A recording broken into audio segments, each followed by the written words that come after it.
कुछ लोग ऐसे होते हैं जो जमाने के साथ बदल जाते हैं, लेकिन कुछ लोग ऐसे होते हैं जो जमाने को ही बदल देते हैं।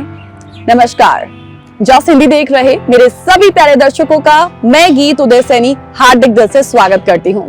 तो इस वक्त आप मेरे साथ देखना शुरू कर चुके हैं programme real life untold story. Real life untold story का एक और एपिसोड लेकर आप सभी के समक्ष हम हाजिर हो चुके हैं।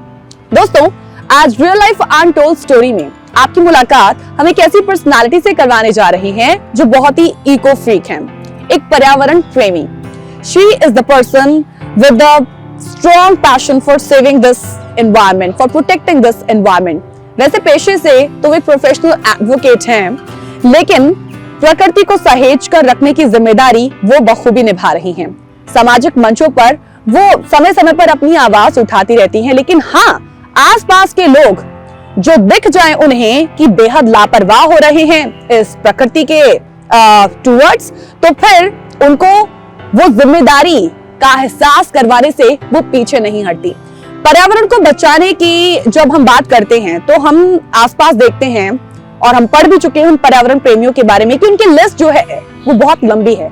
लेकिन जब पर्यावरण को बचाने की आज के समय की बात आती है ना, तो उस लिस्ट में हम आज की हमारी पर्सनालिटी को सबसे आगे भी देखते हैं।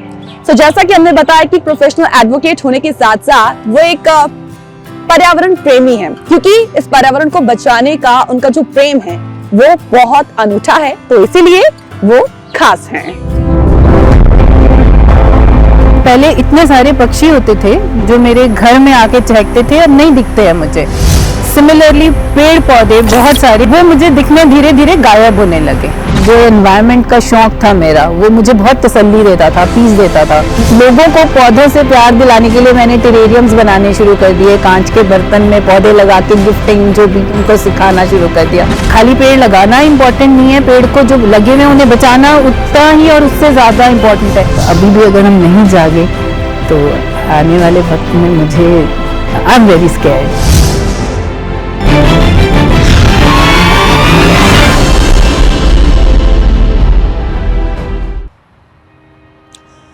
दोस्तों, कोरोना संकट के दौरान इस प्रकृति ने हमें ये बखूबी जता दिया कि ये जो दुनिया है ना, वो बड़ी ही खूबसूरत है और इसे और भी खूबसूरत बनाया जा सकता है।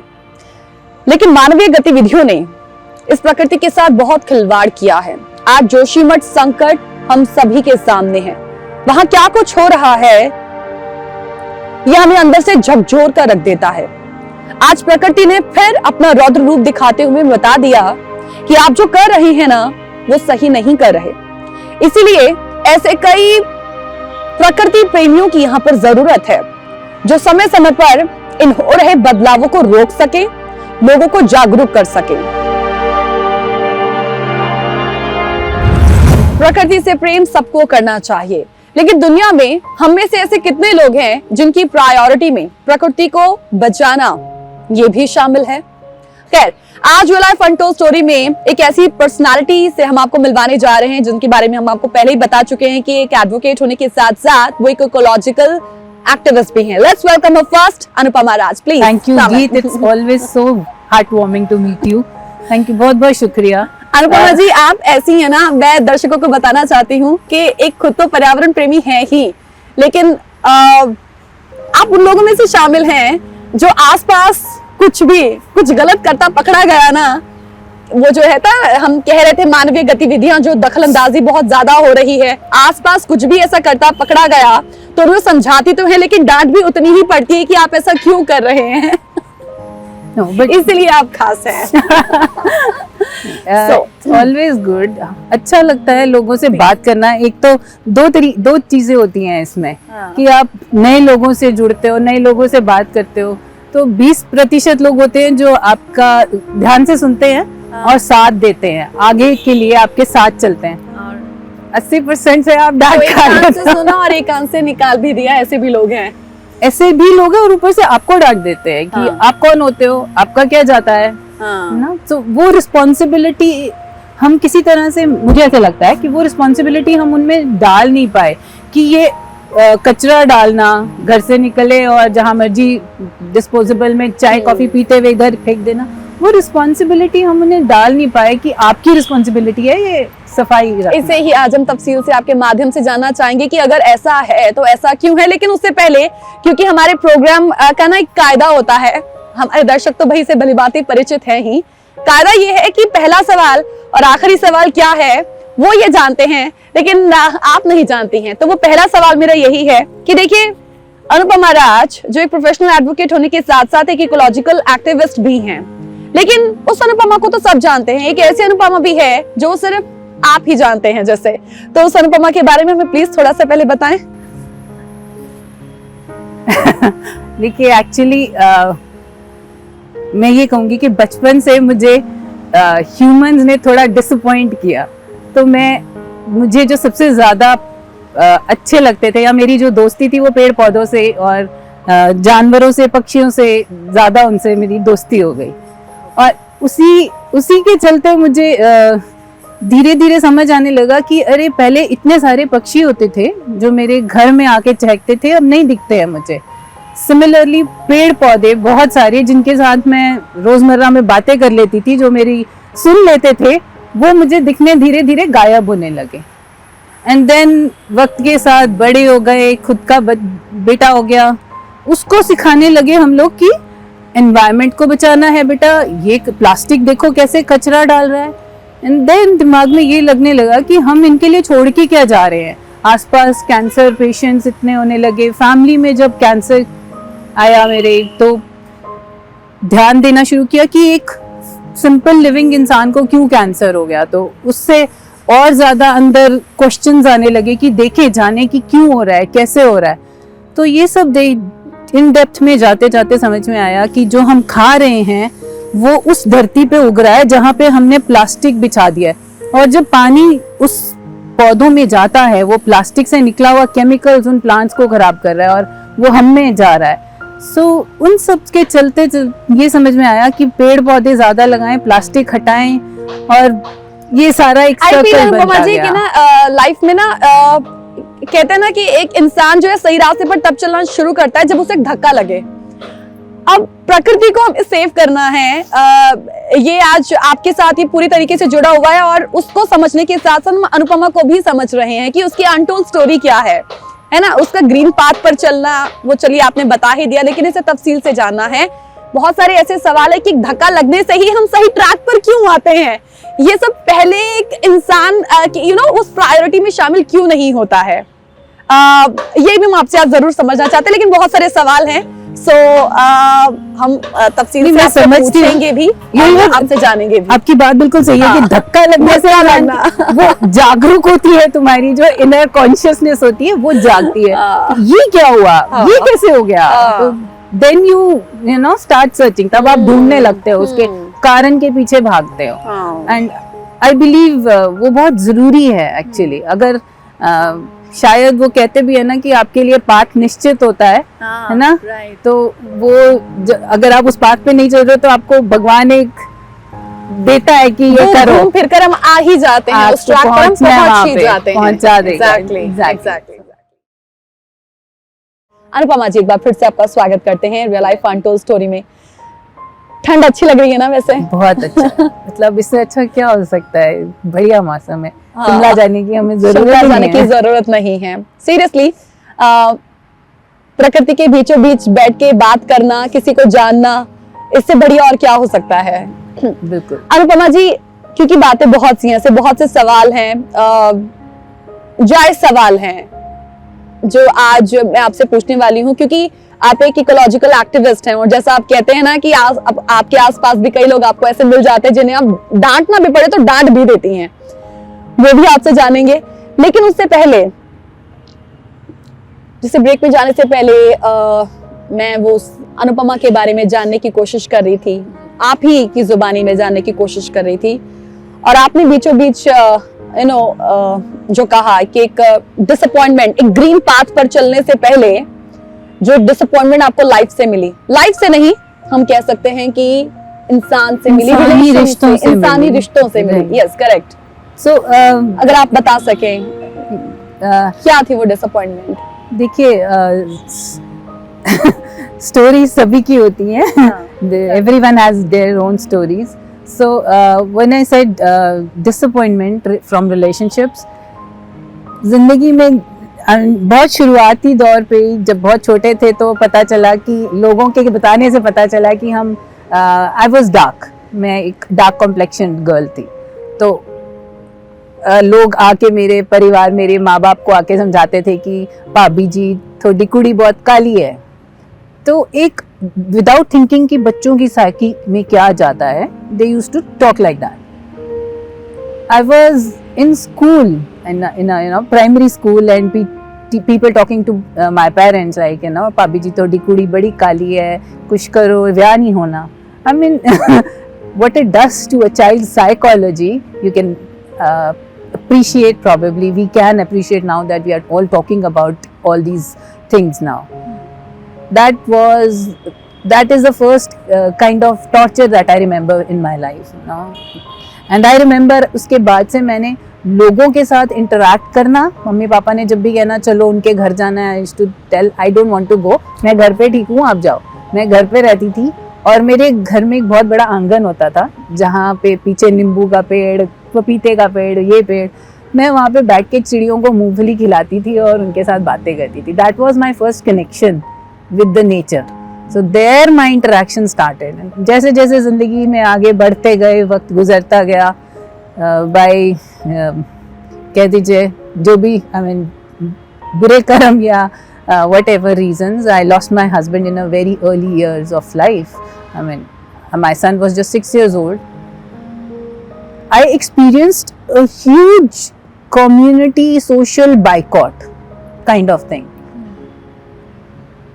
लोग आपको they avoid you to invite you on their happy occasions, शादी ब्याह ते कोशिश होती है कि they used to come to my house and avoid me. That was another big setback. Okay. Where what I meant by human disappointment, relationship disappointment. तो this is very sad that हम अपने आप को educated कहते हैं, we are in a very educated city, but today I have a big group of women who are like me, single due to different reasons, and they have gone through similar experiences. So that was another reason. तो मुझे लगा कि यार ये ज़्यादा अच्छे हैं, ये ज़्यादा they don't disappoint you. They give you unconditional love basically. आपको अपनी फैमिली से हमेशा सपोर्ट मिलता रहा है? My father, he's been a great support for me.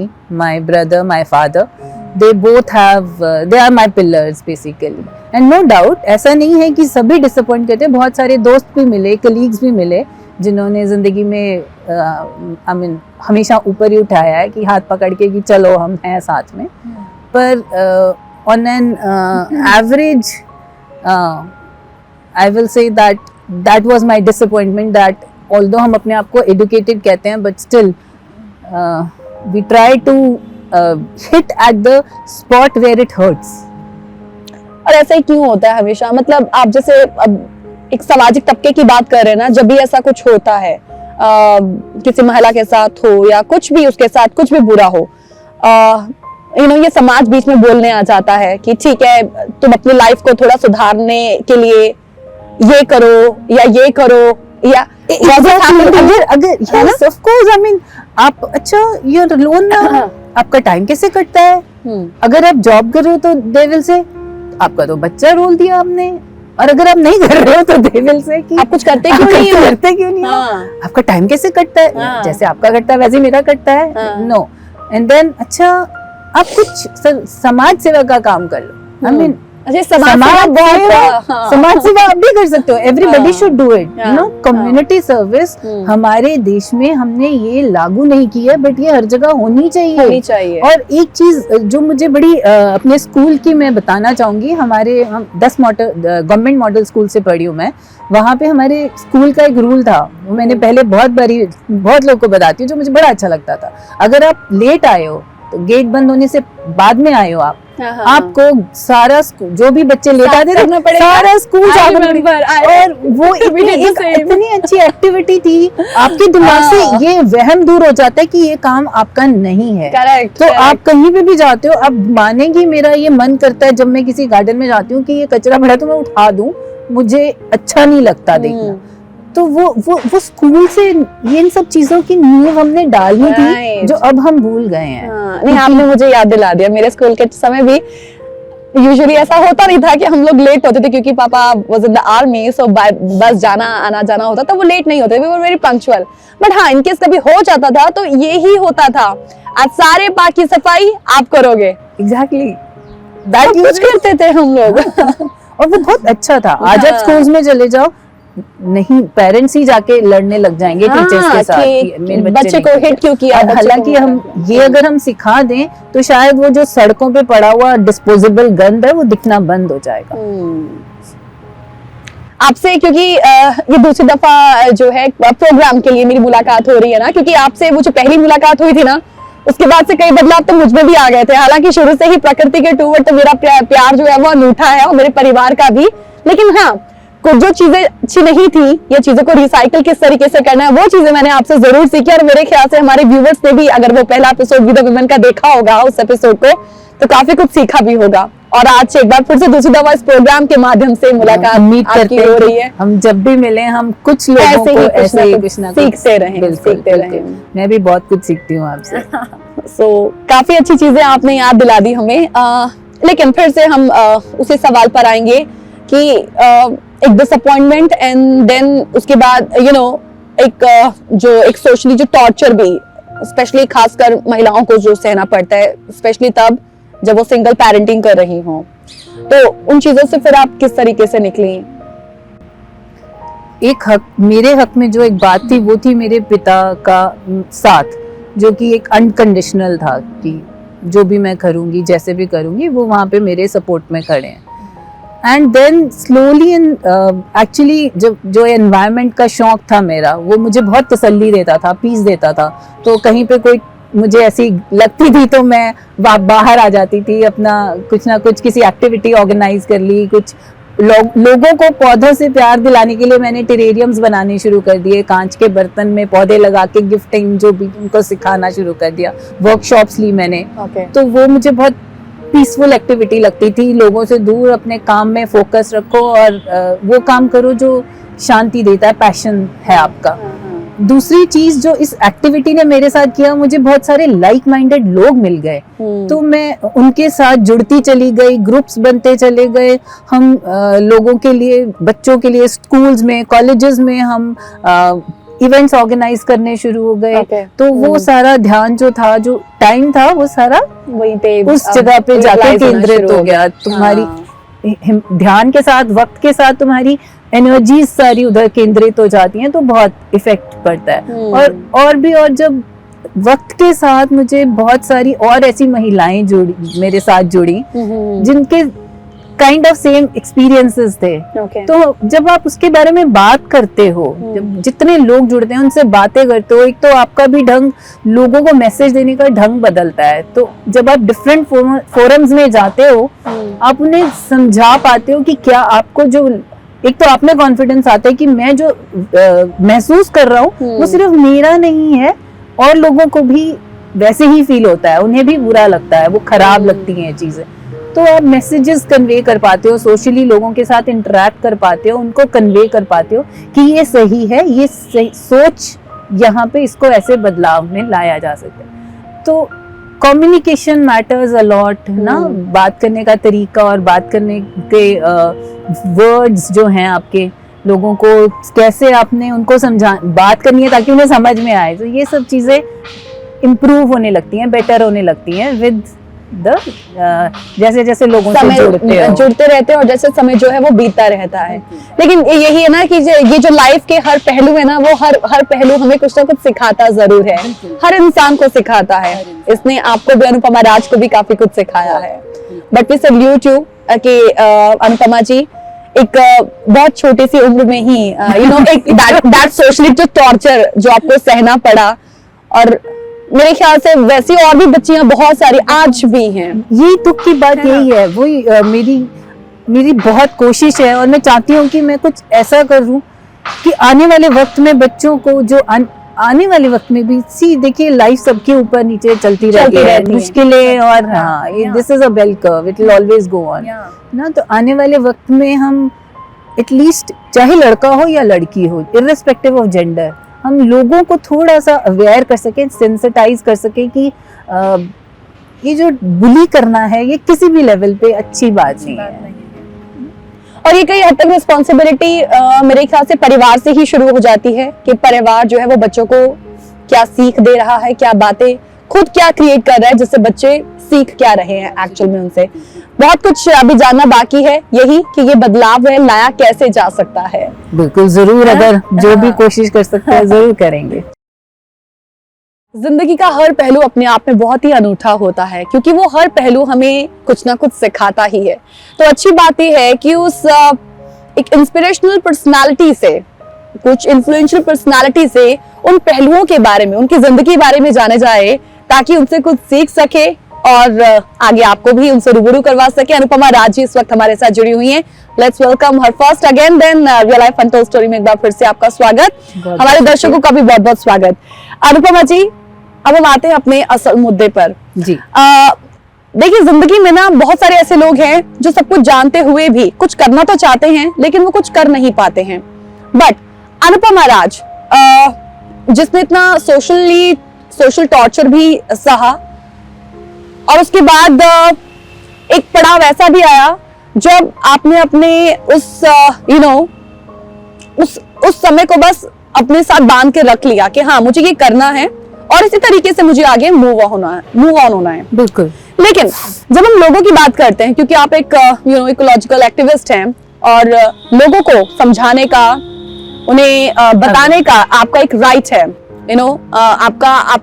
आपकी एक रिस्पॉन्सिबिलिटी है कि उन्हें समझाएं कि प्रकृति को किस तरीके से सहेज कर रखना। लेकिन वो एक अहम पॉइंट वो कौन सा था जब आपने ये सोचा कि लोगों को भाई एड्रेस करने की जरूरत है, और इसकी शुरुआत बस ऐसे ही नहीं कि बोल दिया ये नहीं करना वो नहीं करना, कुछ ना कुछ ऐसा करने की जरूरत है ताकि लोगों को बताया जा सके कि आपको ये नहीं करना।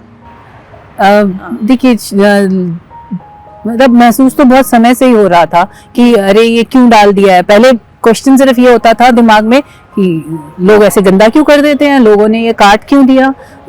जब आप अपने बच्चे को समझाना शुरू करते हैं, उनकी पढ़ाई पे ध्यान देते हैं, उन्हें पढ़ाना शुरू करते हैं, तो समझ में आता है कि नहीं, आपको पता है तो डजंट मीन सबको पता है। हाँ। सब लोग उस तरीके से नहीं सोच रहे हैं जैसे आप सोच रहे हैं। सो उसको शेयर करना में भी मुझे लगने लगा कि शायद मैं अगर ये बताना शुरू करूं कि देखो मुझे ये समझ में आ रहा है कि इससे प्लास्टिक से ऐसे नुकसान हो जाएगा, ये पेड़ को काटने से हमें ये नुकसान हो जाएगा, तो शायद जैसे मुझे समझ में आया इनको भी समझ में आने लगा। तो पढ़ा तो हम हमेशा बचपन से, लोग कहते थे गीता में सब क्वेश्चंस का आंसर है, गीता पढ़ो सब कुछ मिल जाता है, पर हर एक को हर बात उसी तरीके से नहीं समझ आती है। यही तो प्रॉब्लम है। यहाँ वो एक पॉइंट था जहाँ पे मुझे लगा कि मुझे जो समझ में आया है कि ये पेड़ कटने से ये सब हो रहा है, क्या इनको समझ में आ रहा है? और नहीं आ रहा तो मैं अपनी बात समझा देती हूँ, वो भी हो सकता है मुझे अपनी बात समझा दे, तो किसी को कुछ तो समझ आएगा ही, तो कुछ ना कुछ ऐड ऑन होता जाएगा। तो वहीं से बस एक अपने बच्चे के लिए लेगेसी छोड़नी है। वो लेगेसी में मुझे लगा कि मैं पैसे छोड़ के जाने से पहले हवा और पानी तो छोड़ दूं। हाँ। अगर मैं हवा और पानी छोड़ के नहीं जा रही और पैसे छोड़ के जा रही हूँ तो देखिए ना, हम लोग ये सोचते हैं कि अपने बच्चों के लिए भाई हमें ये प्रॉपर्टी छोड़नी है, उस प्रॉपर्टी में क्या शामिल है, पैसे शामिल हैं, घर शामिल है, वो, लेकिन एक्चुअल में जो असल प्रॉपर्टी है वो तो हमारे आसपास ये नेचर ही है ना, इसके सबसे ज्यादा। एग्जैक्टली। तो वो लेगेसी मुझे, शायद मेरे पास इतने पैसे भी नहीं थे कि मैं सोच पाती कि हाँ मेरे को ये छोड़ के जाना है। मुझे लगा सबसे ज्यादा कौन सी चीज है जो मैं सच में छोड़ के जा सकती हूँ। तो एक टाइम पे मुझे लग रहा था कि मैं एक लैंड खरीद लूं, वहां पे मैं रेन वाटर हार्वेस्टिंग कर दूंगी। अच्छा। और मैं लैंड में water I harvest water for it. Okay. But then लगा कि वो बहुत लिमिटेड सोच है, उसको थोड़ा एक्सपैंड करते हैं ज्यादा लोगों से बात करते हैं, इस बात को फैलाने की कोशिश करते हैं। कितने लोगों का फिर आपको साथ, क्योंकि आप जैसे कहते हैं कि एक ये बहुत हैरानी की बात है। मतलब जब शुरुआत हुई थी मेरी भी, तो मुझे नहीं पता था कि मेरे आसपास बहुत लोग इस बारे में जागरूक हैं और बहुत ज्यादा काम कर रहे हैं। Okay. तो जैसे मैंने बताया कि different groups, NGOs, environmental societies मिलती गई और समझ में आता गया, उनसे बहुत कुछ सीखा मैंने कि खाली पेड़ लगाना इम्पोर्टेंट नहीं है, पेड़ को जो लगे हुए उन्हें बचाना उतना ही और उससे ज्यादा इम्पोर्टेंट है। किसी में दीमक लगी हुई है, किसी के आसपास हमने टाइल लगा के उन्हें जकड़ दिया है, उनको सांस नहीं आ रहा है, तो कुछ टाइम के बाद वो पेड़ गिर जाते हैं, जान माल का नुकसान होता है, तो फिर लोग और ज्यादा उससे भागते हैं। ये मैं क्यों चीज, क्योंकि यू नो आप समटाइम्स सोशल प्लेटफॉर्म पर भी ऐसे पोस्ट डालते हैं, क्योंकि चंडीगढ़ को ना माना जाता है कि one of the best city है ना, जितनी भी मेट्रोपोलिटन ग्रीन सिटी, एक्चुअली इसे ग्रीन सिटी ही कहा जाता है। लेकिन जब हम चंडीगढ़ से ही रिलेटेड इतनी प्रॉब्लम्स को उन सोशल प्लेटफॉर्म पर लेकर आती है ना, मैं एक सोचने पर ये मजबूर हो जाती हूँ, भाई इतनी प्यारी, इतनी ब्यूटीफुल सिटी में अगर ये दिक्कतें हैं तो फिर बाकी सिटीज का क्या हाल हो रहा है? बहुत बुरा हाल है। तो मानिएंगे मैं चेन्नई में रही हूँ, बैंगलोर में रही हूँ, और मैंने बैंगलोर को इसी तरह से ग्रीन सिटी से कंक्रीट सिटी बदलाव होते देखा है। और जिस सिटी में मैं पैदा हुई, मैंने एजुकेशन ली, मैं उसको उस तरफ जाते देखना नहीं चाहती। तो वो मेरी यही, और वो जो सबसे मैं जुड़ी हूँ उन सबका यही है कि उनको बचाना है, इस सिटी को उधर नहीं जाते देख सकते कि यहाँ पे भी हम कंक्रीट कर रहे हैं सारा का सारा। और अच्छा, क्या बदलाव अब, क्योंकि अब तो काफी समय भी हो गया है आपको, यू नो आप इसी रास्ते पर चल रही हैं, इस ग्रीन पाथ पर, और लोग भी आपके साथ जुड़े हुए हैं, तो हम लोग do they actually change? Actually see, एक फंडामेंटल होता है आपका, एक बेसिक प्रिंसिपल है लाइफ का। आप अगर 100 से बात करते हैं, 5 लोग आपकी बात सुनते हैं। वो हर जगह पे एप्लीकेबल है। तो अगर आपने एक इवेंट किया, वहां पे 5 लोगों ने भी आपकी बात मान ली, तो आप मान के चलिए कि तसल्ली है, चलिए ये 5 आगे जाके 100 से बात करेंगे तो ऐसे ही जुड़ेंगे। बिल्कुल बिल्कुल। तो वही उसी फंडामेंटल पे चलना है। अदरवाइज डिसअपॉइंटमेंट काफी होती है, पर नहीं, अब मैं ये कहूंगी कि मुझे बहुत अच्छा लगता है जब मैं 26 सेक्टर की, अभी पिछले हफ्ते में 26 सेक्टर की रोड पे जा रही थी। अच्छा। और वो 26 और जो सब्जी मंडी के साथ वाली मेन रोड है, जो उधर you know that goes towards lake, okay ना, वहां पे पूरे ट्रक आते हैं और अनलोडिंग होती है सारे फ्रूट एंड वेजिटेबल्स की जी। वो पूरी रोड पे एक भी प्लास्टिक नहीं था। मुझे सच में बहुत खुशी हुई है देख के कि अच्छा, कहीं ना कहीं कुछ है, कुछ तो हो रहा है, कुछ सफाई हो रही है। डेफिनेटली अनदर एपिसोड वाज कि 17 सेक्टर में बेसमेंट पार्किंग है पुरानी, अच्छा, जहाँ पे स्कूटर्स खड़े होते थे, but because of they became unusable for like 5-10 साल से वो ऐसे ही पड़े हैं, उनको बंद कर दिया गया था। वो एकदम ब्रीडिंग ग्राउंड बन गए मस्किटोज के, बिकॉज क्लीनर्स जो है आसपास सफाई करके वहाँ कचरा डाल देते थे। अच्छा।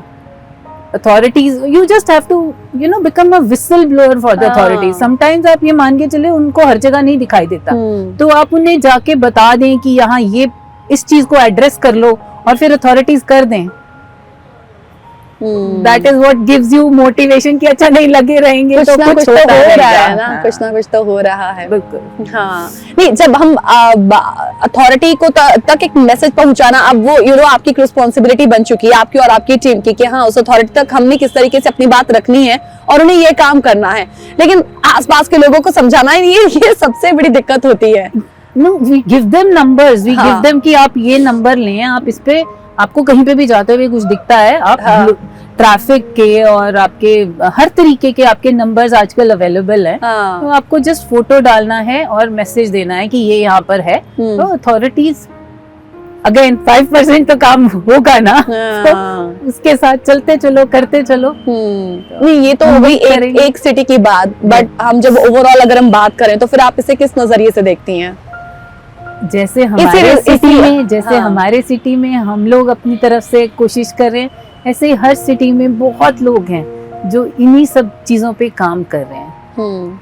तो जितना ज्यादा अवेयरनेस स्प्रेड होगी, 1 से 10, 10 से 100, उतना ही हम मतलब सबके लिए है। हाँ, क्योंकि रिस्पॉन्सिबिलिटी फॉर एवरी एग्जैक्टली, क्योंकि सरकार का भी अपना एक स्वच्छ भारत मिशन, और उस स्वच्छ भारत मिशन को हम कितना समझ पाए हैं एक्चुअल में, है ना, उसकी जड़ों तक हम कितना जा पाए हैं, उसको समझना भी थोड़ा सा डिफिकल्ट है, क्योंकि आसपास सिर्फ ये एक सिटी की बात है, ऐसे पूरे देश में अभी भी कई ऐसे कहीं सिटीज हैं जहां पर हमें ये कूड़ा करकट देखने को मिल ही जाता है, और फिर हम एकाएक ये सोचने की कोशिश करते हैं कि ये क्यों है, लोग कब समझेंगे, है ना।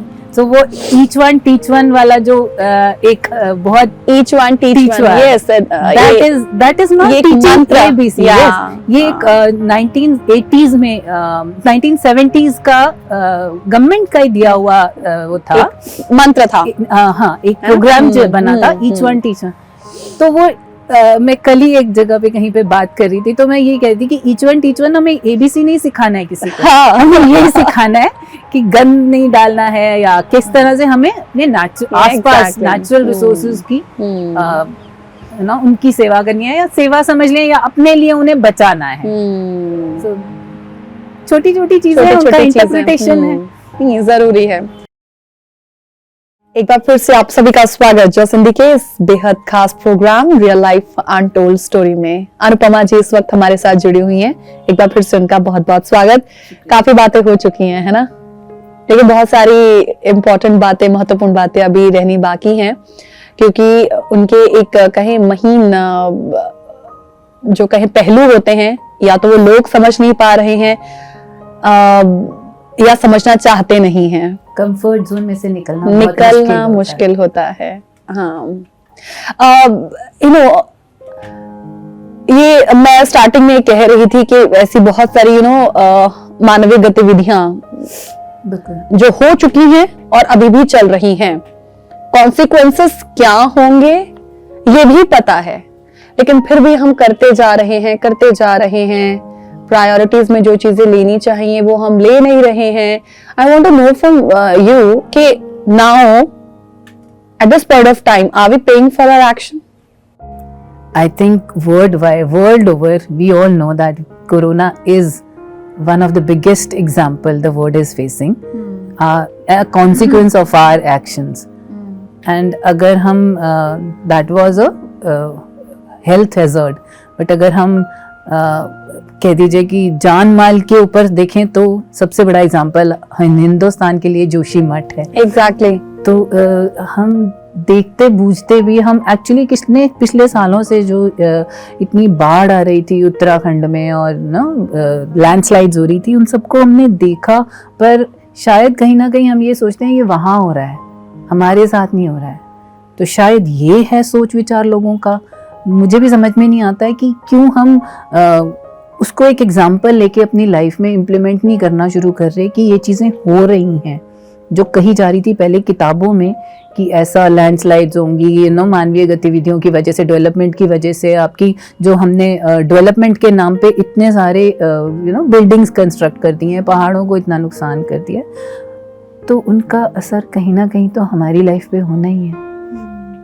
और वो सब हो रहा है। अभी भी अगर हम नहीं जागे तो आने वाले वक्त में मुझे I'm very scared. I'm really scared. We are also scared, क्योंकि आज जोशीमठ की, क्योंकि आपने बात यहाँ पर कही है, प्रोग्राम के बेहद शुरुआत में मैं जोशीमठ का जिक्र मैं कर रही थी, और उसे संदर्भ में लेना जरूरी भी था, रेफरेंस में उसे लेना, क्योंकि आज उसे देखकर हम लोग वाकई डर रहे हैं। वो घरों के ऊपर लगे लाल निशान हमें डराते हैं अंदर से, वो बड़ी बहुत डरा रहे हैं, डर लगता है हम लोगों पर क्या बीत रही होगी।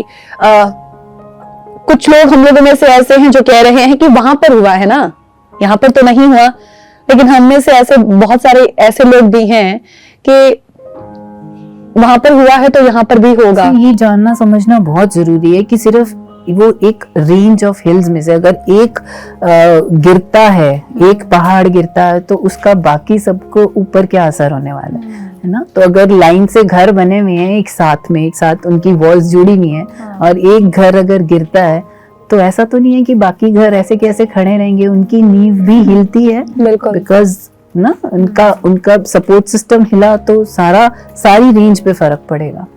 अब ये देखना बाकी है कि कहाँ तक इंडिविजुअली हम क्या कंट्रीब्यूट कर सकते हैं। तो वो जहाँ हैं, जैसे हैं, वहाँ पे कंट्रीब्यूशन करना हमारा जरूरी है आज के दिन पे, कि जितना कंजर्व कर सके, प्लास्टिक का इस्तेमाल कम से कम कर सके, पानी ना वेस्ट करें। छोटी छोटी चीजें हैं कि जो हम अपनी रोजमर्रा की जिंदगी में कर सकते हैं। तो हमारे ग्रुप में एक हम प्लास्टिक को लैंडफिल्स में जाने से बचाने के लिए काम हम करते हैं, वो है इको ब्रिक्स का। तो क्या है, प्लास्टिक की बोतल, चलिए मजबूरी है, हम कहीं घूमने गए, हमें प्लास्टिक की बोतल लेके कैरी करनी पड़ती है। ऑल्दो वो खराब है, हमारी अपनी सेहत के लिए खराब है, क्योंकि वो प्लास्टिक की बोतल जो शॉपकीपर्स होते हैं उन्हें बिल्कुल, शॉपकीपर्स या ट्रांसपोर्ट में वो किस टेम्परेचर में चली, कहाँ से चली और कितना धूप उसने सहा, उस सब में जो पानी है वो मिनरल वाटर बिल्कुल नहीं रहा, वो प्लास्टिक वाटर जरूर हो गया है, क्योंकि उसमें केमिकल्स लीक हो गए हैं। वो ये समझते नहीं हैं पर पीते हैं। चलिए मजबूरी में आपने पी लिया, बॉटल फेंकने की बजाय अगर आप उसी ट्रिप पे अपने साथ कोई नमकीन स्नैक्स वगैरह खा रहे हैं, उसमें प्लास्टिक का, आपके पास प्लास्टिक आ गया तो वो उसी में भर दें आप। तो उससे क्या होता है कि लैंडफिल में जाने की बजाय वो बॉटल में आप भरते जाएं प्लास्टिक, तो हम कितने एरिया को हम प्लास्टिक से बचा सकते हैं। अदरवाइज वो सारा ऐसे ही फैलता रहता है प्लास्टिक। सो एक तो ये है तरीका जिससे हम थोड़ा सा अपना कंट्रीब्यूशन कर सकते हैं। देन पानी बचाने के बहुत सारे तरीके हैं। आप बहता पानी मत रखिए बर्तनों में, ब्रश करते हुए, गाड़ी धोते हुए।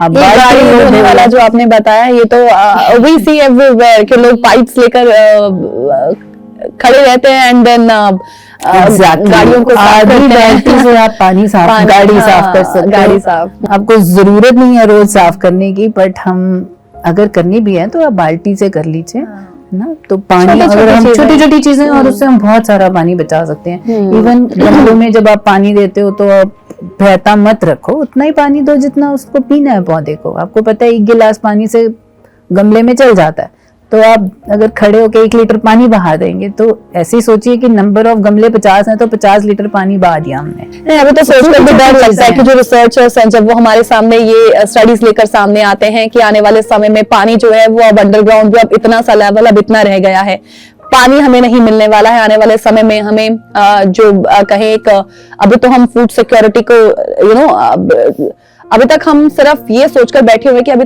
हमें पीने को मिल रहा है, खाने को मिल रहा है। जी जनरली अगर हम पब्लिक को देखें तो हमें समझ में आता है पानी, हमें कितना पानी। तो मेरा एक क्वेश्चन है, आपको क्या लगता है एक दिन में आपको कितना लीटर पानी की जरूरत होती है? वैसा अमूमन तो कहा जाता है कि आपको 8 ग्लास पीने हैं, 9 ग्लास पीने हैं। टोटल पानी ऑन एन एवरेज एक इंडिविजुअल की कैपेसिटी जो यूजेबिलिटी है per day, we need 125 litre of water every day minimum. तो water is not only what we are drinking, पानी हम नहा रहे हैं, पानी हम टॉयलेट में यूज करते हैं, पानी हमारे ये एक जीन्स बनाने में पानी जाता है, कितना पानी जाता है। हम चावल खाते हैं, एक किलो पानी, एक किलो चावल उगाने के लिए आपको पानी चाहिए, कितना पानी चाहिए। तो अगर वो कैलकुलेट करने लगे तो हमारे पास पानी नहीं है। वाटर स्केर्स होने वाला है हिंदुस्तान की 22 स्टेट्स में। तो आप सोच लें कि आने वाले 3-4 सालों में हम वाटर स्केर्स देश बनने वाले हैं। नहीं, ये लोगों को फिर समझाए कैसे? अब आप लोग, आपकी टीम है अपनी जिसमें आप यूजुअली इवेंट्स के माध्यम से बिल्कुल, तो कोई भी जैसे फेस्टिवल्स हैं, रिलीजियस फेस्टिवल्स हैं, तो हम डिफरेंट रिलीजियस प्लेसेस पे जाते हैं। डिफरेंट रिलीजन जब कोई उनकी एक्टिविटीज हो रही हैं वहां पे हम कोशिश करते हैं कि हम लोगों से, जितने लोगों से मिल सकते हैं, एक इवेंट ऑर्गेनाइज कर ले। तो जुड़ने की कोशिश है, लोगों में अवेयरनेस फैलाने की कोशिश है। उसके आगे हम जबरदस्ती किसी से नहीं कर सकते हैं, पर डेफिनेटली कोशिश यही रहती है कि जितना चाहे कोई पढ़ा लिखा है नहीं, उन्हें ये समझा सकें कि आपकी रिस्पॉन्सिबिलिटी है, आपके खुद के लिए आगे आने वाले वक्त में चीजों की अवेलेबिलिटी रहे, हवा पानी की बनी रहे ना, जरूरत आपकी जो है वो पूरी होती रहे, उसके लिए आपको खुद को ही काम करना है। तो ये डेफिनेटली। और आप लोग सोशल मीडिया या आप लोगों का जो मीडिया है वो that is the main way to, because इनकी रीच बहुत ज्यादा है। तो इनसे, मीडिया से बहुत ज्यादा हम उम्मीद रहती है कि हाँ वो बनाए कुछ ऐसे प्रोग्राम। ये वो माध्यम है जिनके जरिए हम लोग जो है अपनी आवाज दूसरों तक पहुंचाते हैं, उन्हें जितना जागरूक और उन्हें सबसे ज्यादा समझ में भी आती है।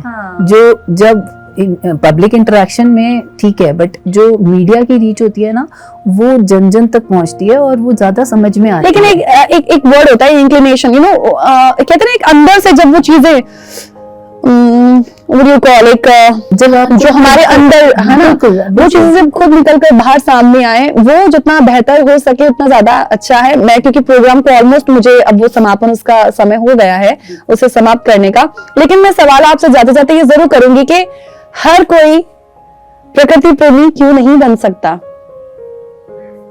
बिल्कुल बन सकता है और बनाने की कोशिश है पूरी, पर उसके लिए हमारे को अपने बहुत लेवल्स पे काम करना है। सबसे पहले तो हमें अपनी एजुकेशन में, जो कि काफी आज के दौर में इम्प्लीमेंट हो गया, शायद मैंने नहीं पढ़ा था, है ना, हमारे टाइम पे तो बिल्कुल इतना ज्यादा स्ट्रांगली नहीं पढ़ाया जाता था, एनवायरमेंट पे इतना स्ट्रेस नहीं था, इतना नहीं, क्योंकि अब बहुत है, अब बहुत है, लेकिन उतना ही लोग समझ भी नहीं रहे हैं। बिकॉज स्कूल जाने वाली पॉपुलेशन से जो है वो कुछ कितना परसेंट है ना, 100 जो हमारी 100 करोड़ 150 करोड़ की पॉपुलेशन है, उसमें स्कूल जाने वाली पॉपुलेशन तो आप देखिए ना, तो वो परसेंटेज है, तो इसलिए समझाने के लिए जो बाकी का है वो बहुत ज्यादा पॉपुलेशन है, उसके तक reach, I think media is the best reach, because TV बहुत लोग देखते हैं, ज्यादा पॉपुलेशन जो स्कूल नहीं भी जाती है, झुग्गी झोंपड़ी में भी रहते हैं, टीवी वो जरूर देखते हैं, तो जो ये माध्यम है वो सबसे ज्यादा स्ट्रांगली वहां तक पहुंचा सकता है मैसेजेस। ये छोटी बातें लेकिन इनका असर बहुत बड़ा है ना। उम्मीद करते हैं कि लोगों को, आप लोगों के प्रोग्राम से, आप लोगों की एफर्ट से समझ में आए और सच में इम्प्लीमेंटेशन जैसे इकोलॉजिकल एक्टिविस्ट की हमें जरूरत है, क्योंकि आप लोग जो काम कर रहे हैं, चाहे वो छोटे स्तर पर हो, चाहे वो मध्य स्तर पर हो, चाहे वो बड़े स्तर पर हो, कहीं ना कहीं वो कुछ ना कुछ जो अपना एक इंडेलिबल जो मार्क है वो जरूर छोड़ता है, जैसे मुझ पे भी कभी छोड़ा था। Thank you so much. मैं चाहूंगी कि आप हमारे व्यूवर्स को, रियल लाइफ अनटोल्ड स्टोरी के व्यूवर्स को एक मैसेज जो है वो जाते जाते जरूर दें। बहुत बातें की, बहुत मजा आया, बस मैसेज सबसे यही दरख्वास्त है कि थोड़ा अपना छोटा छोटा कंट्रीब्यूशन देना शुरू करें, और रोज की जो आपकी एक्टिविटीज हैं उन्हीं में अगर आप कुछ कंजर्वेशन के ऊपर ध्यान देंगे तो हम बहुत कुछ अचीव कर लेंगे। हम कुछ थोड़ा जो ये डिजास्टर है इसको थोड़ा प्रोलॉन्ग कर देंगे और लोगों की सेहत के ऊपर भी इसका कुछ अच्छा असर होगा। Thank you so much for giving your time और हमसे बातें करने के लिए। Thank you so much in fact for your time also. बहुत अच्छा लगा, हर बातों को आज एक बार फिर से आपसे जानने की कोशिश की है, हर पहलू को पर आपने बहुत अच्छे से प्रकाश डाला है। Thank you so much Anupama ji. Thank you. So जाते जाते हर बार जो अपील हमारे दर्शकों से हम करते हैं वो यही कि इस प्रोग्राम को एक अलग स्तर पर ले जाने की कोशिश हमारी रहती है। हर एपिसोड के माध्यम से हम ये जरूर कोशिश करते हैं, लेकिन वो कोशिश तभी सफल हो सकती है जब आप भी हमारा साथ दें। और साथ कैसे दे सकते हैं? हमें मेल कर प्रोग्राम पर फीडबैक देकर, या प्रोग्राम को और अच्छे स्तर पर ले जाने के लिए सजेशंस देकर। सजेशंस कैसे दे सकते हैं, फीडबैक कैसे दे सकते हैं? geet@justbroadcasting.com या फिर हमारी दूसरी ईमेल आईडी है info@justbroadcasting.com पर। सो आपकी फीडबैक का और आपके सजेशंस का हमें इंतजार रहेगा। इसी के साथ मुझे यानी गीत को दीजिएगा इजाजत। अगले हफ्ते फिर होगी एक और खास शख्सियत के साथ आपकी हमारी मुलाकात। नमस्कार।